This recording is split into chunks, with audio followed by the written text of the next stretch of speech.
പ്രിയപ്പെട്ടവരെ, നമ്മൾ ഫ്രോയിഡിൻ്റെ theory of personality part 2 ആണ് നോക്കുന്നത് കേട്ടോ. അതിമനോഹരമായിട്ടുള്ള തിയറി എന്ന് ഞാൻ പറഞ്ഞു. ആദ്യം നമ്മൾ തിയറി ഓഫ് പേഴ്സണാലിറ്റി ഡൈനാമിക്സിൽ conscious mind, pre conscious mind, unconscious mind, ഇങ്ങനെ 3 തലങ്ങൾ കണ്ടല്ലേ. ബോധ മനസ്സ്, ഉപബോധ മനസ്സ്, അബോധ മനസ്സ്. ഇനി രണ്ടാമത്തെ സെക്ഷനിൽ ആ തിയറിയുടെ രണ്ടാമത്തെ ഹെഡിങ് വരുന്നത് തിയറി ഓഫ് പേഴ്സണാലിറ്റി സ്ട്രക്ചർ എന്നാണ്. അതായത് വ്യക്തിത്വ ഘടനയാണ് ഇവിടെ വിവരിക്കുന്നത്. ഫ്രോയിഡ് നമ്മുടെ മനുഷ്യൻ്റെ മനസ്സിൻ്റെ ഘടനയെ 3ആയിട്ടാണ് തരംതിരിച്ചിരിക്കുന്നത്. അതിനെ ഇഡ് എന്നും ഈഗോ എന്നും സൂപ്പർ ഈഗോ എന്നും പറയും. അപ്പോൾ അത് നമുക്കൊന്ന് ജസ്റ്റ് കാണാം. എന്താണ് ഇത് എന്നുള്ളത്? മലയാളം ഇംഗ്ലീഷുകാരും ശ്രദ്ധിക്കുക. ഇതെന്ന് പറയുന്നത് മാനസിക ഊർജത്തിൻ്റെ ഉറവിടമാണ്.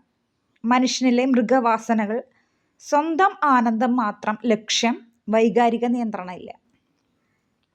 അതായത് ഓരോ മനുഷ്യനിലും ഇതുണ്ട്. ഇതെന്ന് പറഞ്ഞാൽ അത് പ്ലഷർ സീക്കിംഗ് പ്രിൻസിപ്പിളാണ്. അവനവൻ്റെ സന്തോഷം, മറ്റുള്ളവർക്ക് എന്തായാലും കുഴപ്പമില്ല, മറ്റുള്ളവരുടെ വികാരം എന്തായാലും കുഴപ്പമില്ല, നമ്മളുടെ സന്തോഷത്തിനാണ് ഇവിടെ ഇതിന് പ്രാധാന്യം കൊടുക്കുന്നത്. നമ്മൾക്ക് വേണ്ടിയിട്ടാണ്. ഓരോ മനുഷ്യരും അങ്ങനെ തന്നെയല്ലേ അല്ലേ? ഓരോ മനുഷ്യരിൻ്റെയും ഇതാണ് അവനവനിൽ നിന്നും അവനെ വേറൊരാളിൽ നിന്നും വ്യത്യസ്തനാക്കുന്നത്. ഇപ്പം എൻ്റെ പേര് സുമി എന്നാണെങ്കിൽ മറ്റുള്ള ഒരാളുടെ പേര് എൻ്റെ ഇഷ്ടങ്ങളായിരിക്കില്ല. എൻ്റെ ഇഷ്ടത്തിന് വേണ്ടിയിട്ടാണ് ഞാൻ പ്രവർത്തിക്കുക. അപ്പം വേറൊരാളുടെ പേര് ഒരു സരിത എന്നാണെങ്കിൽ ആ സരിതയും സുമിയും വ്യത്യസ്തപ്പെട്ട് നിൽക്കുന്നതിൽ ആ ഇത് തന്നെയാണ് അതിൻ്റെ ലക്ഷ്യം എന്ന് പറയുന്നത്. ഇത് തന്നെയാണ്. ഓക്കെ. അപ്പോൾ ഇതെന്ന് പറയുന്നത് മാനസിക ഊർജത്തിൻ്റെ ഉറവിടമാണ്. ഒരിക്കലും ഒരു വ്യക്തി ഒരു പരിധി വരെ അല്ലേ സ്വന്തം ഇഷ്ടത്തിന് തന്നെയാണ് ലീഡ് ചെയ്യുള്ളൂ. അതിനപ്പുറത്തേക്കൊന്നും ലീഡ് ചെയ്യില്ല. അപ്പം ഇത് തന്നെ എന്ന് പറഞ്ഞാൽ ഇത് തന്നെയാണ് നമുക്ക് പ്രവർത്തിക്കാനുള്ള ഊർജം, നമുക്ക് ഓരോ കാര്യങ്ങൾ നേടാനും അതൊക്കെ ഇത് തന്നെയാണ് മാനസിക ഊർജത്തിൻ്റെ ഉറവിടം എന്ന് പറഞ്ഞാൽ. ഇതിന് നമ്മൾ മൃഗചോദനയോട് കൂടിയിട്ടാണ്. മൃഗങ്ങൾക്ക് വികാരങ്ങളൊന്നും ഇല്ലല്ലോ. അവർക്ക് മറ്റുള്ള ജീവികളെ ഭക്ഷിക്കണം, അവരെ വിശപ്പകറ്റണം. അപ്പോൾ അതുപോലെ തന്നെയാണ് മനുഷ്യൻ്റെ സ്വന്തമായിട്ടുള്ള സെൽഫിഷ് എന്ന് പറയില്ലേ, അതന്നെ. ഇതാണ് ഇതെന്ന് പറഞ്ഞാൽ. ഇത് തന്നെയാണ് അവൻ്റെ മറ്റു പ്രവർത്തികൾക്കുള്ള ഊർജം. അതിനെ പറയുക, ആ ഊർജത്തിനെ പറയുക ലിബിഡിനൽ എനർജി എന്നാണ്. ഇതില്ലെങ്കിൽ അവൻ മനുഷ്യനല്ല എന്നുള്ളതാണ് അതിൻ്റെ അർത്ഥം കേട്ടോ. അതായത് മനുഷ്യൻ എന്ന് പറയുന്നത് അവനവൻ്റെ കാര്യങ്ങൾ ആണ് ഏറ്റവും കൂടുതൽ പ്രാധാന്യം കൊടുക്കുക. ഇനി ഈ ഇതിൽ നിന്നും കുറച്ച് ഡെവലപ്പ് ചെയ്താണ് ഈഗോ. ഈഗോ എന്ന് പറഞ്ഞാൽ യാഥാർത്ഥ്യ ബോധത്താൽ നയിക്കപ്പെടുന്നു. അതെന്താണെന്ന് ഞാൻ പറഞ്ഞുതരാം. എന്താണെന്ന് ഡീറ്റെയിൽ ആയിട്ട് പറഞ്ഞുതരാം. നിയമങ്ങളെ മാനിക്കുന്നു. പോലീസ് ഫോഴ്സ് ഇൻ മെൻ എന്നാണ് ഈഗോ അറിയപ്പെടുന്നത്.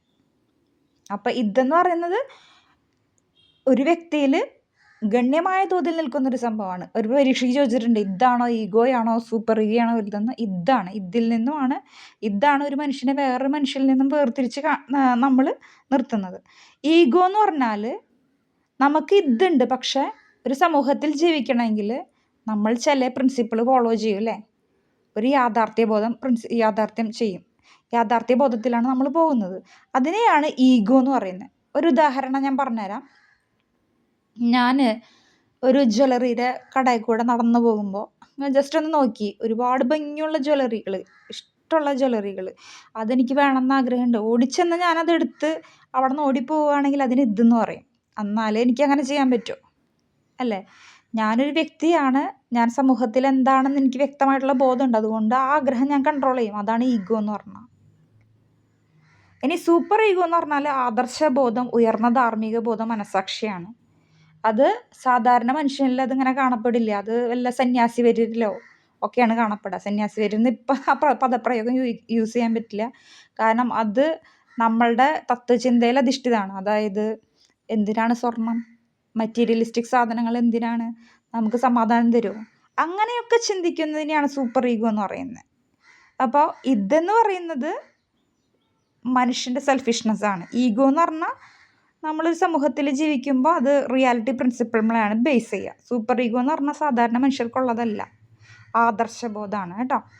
ഇത്രയും കാര്യങ്ങളാണ്. ഇതൊന്നും കൂടെ ഞാൻ പറഞ്ഞുതരാം. ദ ഫോളോ ഇൻ ഇംഗ്ലീഷ് നോക്കട്ടാ. Id. The following are the important features of id. It is the reservoir of psychic energy, libido എന്ന് പറയും. കണ്ട അതിൻ്റെ അടിയിൽ അണ്ടർലൈൻ ചെയ്ത് കണ്ട. ലിബിഡോ എന്ന് വെച്ചാൽ ഞാൻ പറഞ്ഞു മാനസിക ഊർജ്ജമാണ്. നമുക്ക് പ്രവർത്തിക്കാനായിട്ട് നമ്മളാണ് എനിക്കത് നേടണം, എനിക്ക് കേട്ടിട്ട് നേടണം, എനിക്ക് ജയിക്കണം, എനിക്ക് സർവീസിൽ എന്താണ് ഒരു ബുദ്ധിമുട്ടില്ലാതെ തുടരണം എന്നൊക്കെയുള്ളൊരു ആഗ്രഹം, അത് നിങ്ങളായതുകൊണ്ടല്ലേ.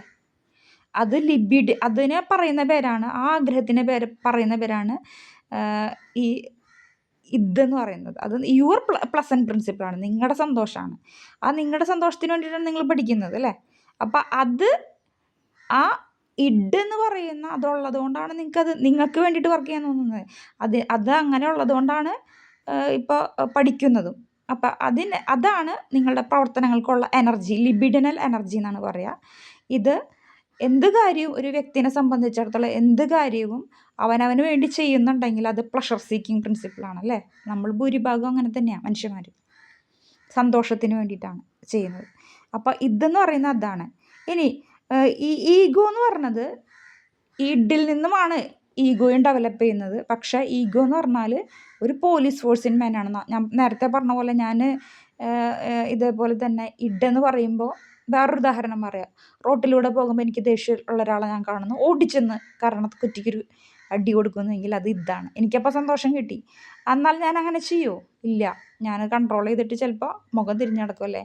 അതാണെങ്കിൽ ഈഗോ ആണ്, റിയാലിറ്റി പ്രിൻസിപ്പിളാണ്. ഓക്കെ, അപ്പം എന്നെ കൺട്രോൾ ചെയ്യുന്നൊരു ഫോഴ്സാണ്, അത് റിയാലിറ്റി പ്രിൻസിപ്പിളാണ്. ഇനി ഇതിൽ സൂപ്പർ ഈഗോ എന്ന് പറയുന്നൊരു സംഭവമുണ്ട്. സൂപ്പർ ഈഗോ എന്ന് പറഞ്ഞാൽ ഐഡിയലിസ്റ്റിക് പ്രിൻസിപ്പിളാണ്, ആദർശത്തിനെ അധിഷ്ഠിതമാക്കിയിട്ടാണ്. അങ്ങനെയുള്ള ഞാൻ എന്ത് ചെയ്യും, ഗാന്ധിജി പറയണ പോലെ ഒരു കാരണം കുറ്റി കാണിച്ചു കൊടുത്താലും മറ്റേ കാരണം കുറ്റിയും കൂടെ വേണമെങ്കിൽ അടിച്ചോ എന്ന് പറഞ്ഞിട്ട് കാണിച്ചു കൊടുക്കും. അതാണ് സൂപ്പർ ഈഗോ എന്ന് പറയുന്നത്. അത് സാധാരണ മനുഷ്യന്മാരിലില്ല അല്ലേ, നമ്മളെപ്പോലുള്ള സാധാരണ മനുഷ്യന്മാരില്ല. അതാണ് സൂപ്പർ ഈഗോ എന്ന് പറയുന്നത്. ഐഡിയലിസ്റ്റിക് പ്രിൻസിപ്പിളാണ്, ആദർശത്തുമ്പോഴാണ് അധിഷ്ഠിതമായിട്ടുള്ളത്. ശരിയേതാ, സത്യമേതാ, മനസാക്ഷി, ഇങ്ങനെയുള്ള സംഭവമാണ് സൂപ്പർ ഈഗോയിൽ വരുന്നത് കേട്ടോ. അപ്പോൾ ചോദ്യങ്ങൾ വരെ എങ്ങനെയാണ്, സന്തോഷ തത്വം അല്ലെങ്കിൽ പ്ലഷർ പ്രിൻസിപ്പിളിന് വർക്ക് ചെയ്യുന്ന ഏതാണ്, ഇഡ്. റിയാലിറ്റി പ്രിൻസിപ്പിൾ അല്ലെങ്കിൽ പോലീസ് ഫോഴ്സ് ഇൻ മാൻ എന്ന് പറയുന്നത് ഏതാണ്, ഈഗോ. ഐഡിയലിസ്റ്റിക് പ്രിൻസിപ്പിളിനെ ബേസ് ചെയ്യുന്നത് ഏതാണ്, സൂപ്പർ ഈഗോ. ഇതൊക്കെയാണ് കേട്ടോ. കണ്ടോ, ഇതിൽ പിക്ചർ കണ്ടോ, ഇതിൽ ഇഡാണ് കേട്ടോ, നിങ്ങൾ കൺഫ്യൂസ്ഡ് ആവണ്ട. ഇഡാണ് ഏറ്റവും വലിയ പോർഷൻ. ഇത് തന്നെയാണ് ഓരോ മനുഷ്യനിൽ നിന്നും മറ്റുള്ളവരെ വ്യത്യസ്തനാക്കുന്നത് എന്നുള്ള കാര്യം കൂടെ ഓർത്തിരിക്കുക കേട്ടോ. ഇതാണ് രണ്ടാമത്തെ സെക്ഷനായിട്ട് വരുന്ന തിയറി ഓഫ് പേഴ്സണാലിറ്റി സ്ട്രക്ചർ.